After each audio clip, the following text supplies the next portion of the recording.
Hi viewers, welcome to episode 17 of Rama the misinterpret அடிக்கிறோம். போன எபிசோடில் ராமர் எப்படி தாடகையை வதம் பண்ணாருன்றதையும், ராமர் லக்ஷ்மணன் 2 பேருக்கும் விஸ்வாமித்ரர் காமாஷ்டமம்ன்ற இடத்துல மன்மதனை சிவபெருமான் எப்படி சம்ஹாரம் பண்ணாருன்ற சரித்திரத்தை சொன்னாருன்னு பார்த்தோம். இந்த எபிசோட் அதோட கண்டினியூட்டி தான். காமாஷ்டமத்துலேருந்து ராமர் லக்ஷ்மணன் விஸ்வாமித்திரர் 3 பேரும் சித்தாஷ்டமம்ன்ற இடத்துக்கு வராங்க. சித்தாஷ்டமம்ன்ற இடத்துக்கு வந்தவுடனே விஸ்வாமித்திரர் சொல்ல ஆரம்பிக்கிறார். இந்த முன்னொரு காலத்தில் பலின்னு ஒரு ராஜா இருந்தார்.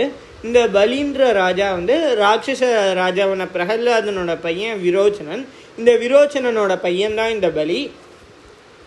இந்த பலிக்கு இந்திர பதவி வேணும்னு ரொம்ப ஆசையாக இருந்திருக்கு. அதனால 100 அஸ்வமேத யாகம் பண்ணோன்னு அவரோட குருவான சுக்ராச்சாரியாரோட சேர்ந்து முடிவு பண்ணுறாரு.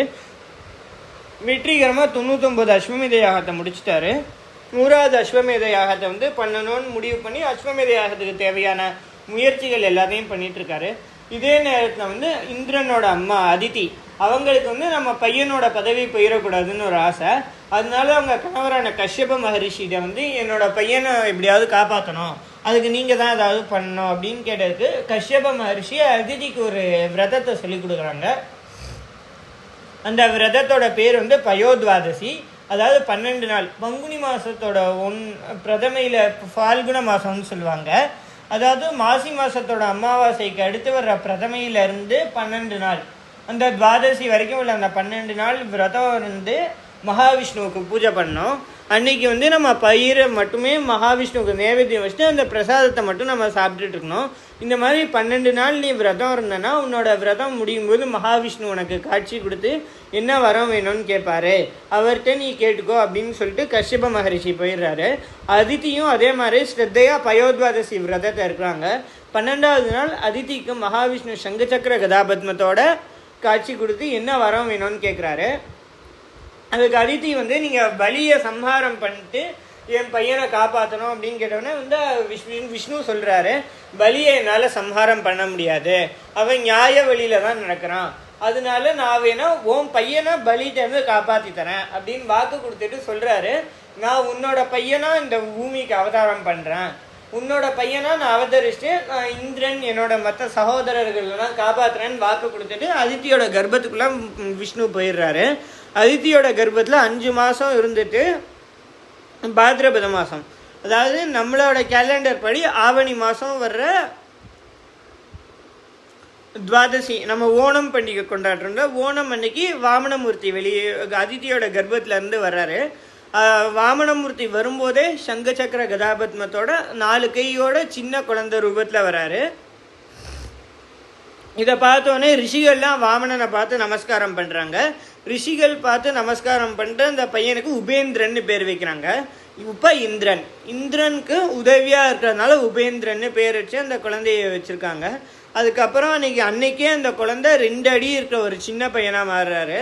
அந்த 2 அடி இருக்கிற அந்த சின்ன பையனுக்கு உபநயனம் பண்ணோன்னு மற்ற ரிஷிகள் எல்லாரும் முடிவு பண்ணி வாமனமூர்த்திக்கு உபநயனம் பண்ணுறாங்க. வாமனன்றது அவரோட பேரில், வாமனன்னா சம்ஸ்கிருதத்தில் குள்ளமாக இருக்கிறவர்னு அர்த்தம். 2 அடி இருக்கிறதுனால அவருக்கு வாமனன்னு அவரோட பட்டப்பேர் மாதிரி ஆயிடுச்சு.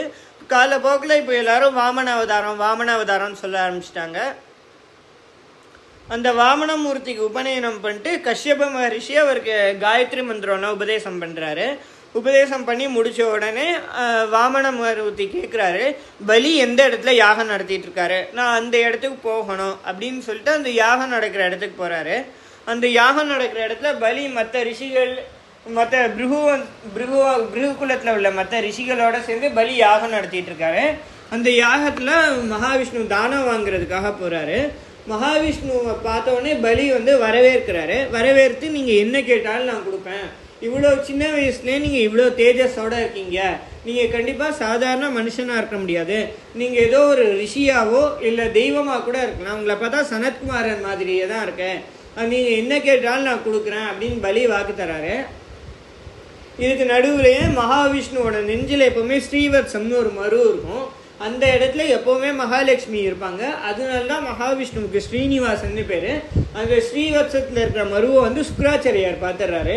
உடனே அவருக்கு அவரோட சிஷ்யனை காப்பாற்றணும்னு ஆசையில் அவர் பலிகிட்ட சொல்கிறாரு, நீ இந்த பையன் என்ன தானம் கேட்பான், அதை நீ கொடுத்துடாத, அது விஷ்ணு தான் உன்னை ஏமாற்றி இந்திரனுக்கு பதவியை வாங்கி கொடுக்கறதுக்காக இப்படி அவர் பண்ணுறாரு, அப்படின்னு சுக்ராச்சாரியார் சொன்னோடனே இப்போ பதிலுக்கு பலி வந்து சுக்ராச்சாரியார்கிட்ட சொல்ல ஆரம்பிக்கிறான். நீங்கள் என்னோட குருவாக இருந்தாலும் வந்து நீங்கள் இப்போ சொல்கிறது தப்பு, என்கிட்ட தானம்னு கேட்டவங்களுக்கு வந்து நான் கண்டிப்பாக தானமாக கொடுத்து தான் ஆவேன் அப்படின்னு முடிவு பண்ணிட்டு பலி வாமனன்ட்டு கேட்குறாரு, உங்களுக்கு நான் என்ன தானம் கொடுக்கறது, என் ராஜ்யத்தை ஃபுல்லுசானாலும் நான் உங்களுக்கு கொடுக்குறேன் அப்படின்னு சொன்னதுக்கு வாமனமூர்த்தி சொல்கிறாரு, நீங்கள் உங்களோட முழு ராஜ்யத்தையும் என்கிட்ட கொடுப்பீங்க, அதில் எந்த சந்தேகமும் எனக்கு இல்லை. ஆனால் என்னால் உங்களோட முழு ராஜ்யத்தையும் பரிபாலனம் பண்ண முடியாது. உங்களோட கை வந்து பெரிய பூசணிக்காவை கொடுத்தாலும் என் கையால் வந்து ஒரு எலுமிச்சம்பழத்தை மட்டும்தான் வாங்க முடியும். எனக்குன்னு வேறு எதுவும் தேவையெல்லாம் இல்லை, எனக்குன்னு ஒரு 3 அடி நிலம் இருந்தால் போதும் அப்படின்னு வாமனன் சொல்கிறாரு. இதை பார்த்து பலி சிரிக்கிறாரு.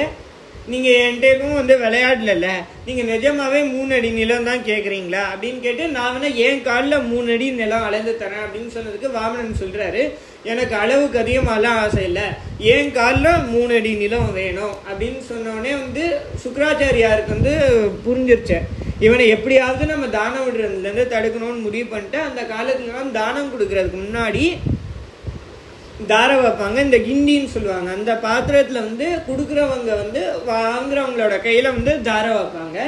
இன்றைக்குமே நிறைய கல்யாணத்தில் கன்னியாதானம்னு பண்ணும்போதெல்லாம் இப்படி பண்ணுவாங்க. அந்த கிண்டியோட அந்த முகப்பில் வந்து சுக்ராச்சாரியார் ஒரு வண்டு ரூபத்தில் போய் உட்காந்துடுறாரு. அதனால வந்து அங்கே உள்ள தண்ணி வராமல் இருந்திருக்கு. உடனே வாமனனோட தர்பையிலேருந்து ஒன்று எடுத்து அந்த சுக்ராச்சாரியாரோட கண்ணில் குத்துறாரு. இதனால சுக்ராச்சாரியாருக்கு ஒரு கண்ணு போயிடுது, அந்த வண்டும் வெளியே வந்துடுது. உடனே பலியும் தானம் கொடுக்குறதுக்காக தாரை வாத்துறாரு. தாரை வாத்த மறு நிமிஷமே வந்து வாமனமூர்த்தி விஸ்வரூபம் எடுக்க ஆரம்பிக்கிறாரு. ஃபஸ்ட்டு வந்து ஒரு 2 அடி பையனாக இருக்கிறாரு. அதுக்கப்புறம் வந்து கொஞ்சம் கொஞ்சமாக வளர்ந்து பலியோட ஹைட்டுக்கு வராரு. அதுக்கப்புறம் வந்து ஆகாசத்தோட ஹைட்டுக்கு வராரு. கடைசியில் எவ்வளோ ஹைட் ஆகுறாருன்னா, ஃபஸ்ட்டு இவர் கொஞ்சம் வளரும் போது சூரியன் எங்கேயோ இருந்திருக்கு. அதுக்கப்புறம் கொஞ்சம் வளரும் போது இவருக்கு ஒரு கொடை மாதிரி இருந்திருக்கு. அதுக்கப்புறம் வந்து இவரோட கிரீடம் மாதிரி இருந்திருக்கு. அதுக்கப்புறம் வளரும்போது சூரியன் இவரோட கழுத்துக்கு இருந்திருக்கு. அதுக்கப்புறம் இவரோட கையில் ஒரு கங்கணம் மாதிரி சூரியன் இருந்திருக்கு. அதுக்கப்புறம் இவரோட இடுப்பில் ஒரு ஒட்டியான அளவுக்கு சூரியன் வந்திருக்கு. அதுக்கப்புறம் இவருக்கு ஒரு பீதாம்பரம் மாதிரி சூரியன் வந்திருக்கு. அதுக்கப்புறம் இவரோட காலில் ஒரு பாதரட்ச அளவு சூரியன் வந்திருக்கு. அதுக்கப்புறம் பார்த்தா சூரியன் இவரோட காலுக்கும் கீழே எங்கேயோ இருக்கிற மாதிரி இவர் அவ்வளோ பெருசாக வளர்ந்துடுறாரு. அந்த ரூபத்தில் வளர்ந்து முதல் அடியில் பூமியை வாங்கிடுறாரு. 2வது அடியில் ஆகாச மண்டலத்தை ஃபுல்லாக அளந்துடுறாரு. அதுக்கப்புறம் பலிகிட்ட கேட்குறாரு, நான் என்னோட 3வது அடியை எங்கே வைக்கிறது அப்படின்ட்டு. உடனே பலி சொல்கிறாரு, எனக்கு அகம்பாவம் நிறையா இருக்குது, அதனால நீங்கள் என் தலையில் உங்களோட 3வது அடியை வைங்கன்னு சொன்னதுக்கு வந்து மகாவிஷ்ணு சந்தோஷப்பட்டு, நான் என்னோட 3வது அடியை உன் மேலே வைக்கல, உனக்கு வந்து உடனே இந்திர பதவி வேணும்னு அந்த அவசரம் வந்தது, உன்கிட்ட வந்து அந்த அவசரத்தை மட்டும்தான் நான் எடுக்கணும்னு நினச்சேன்.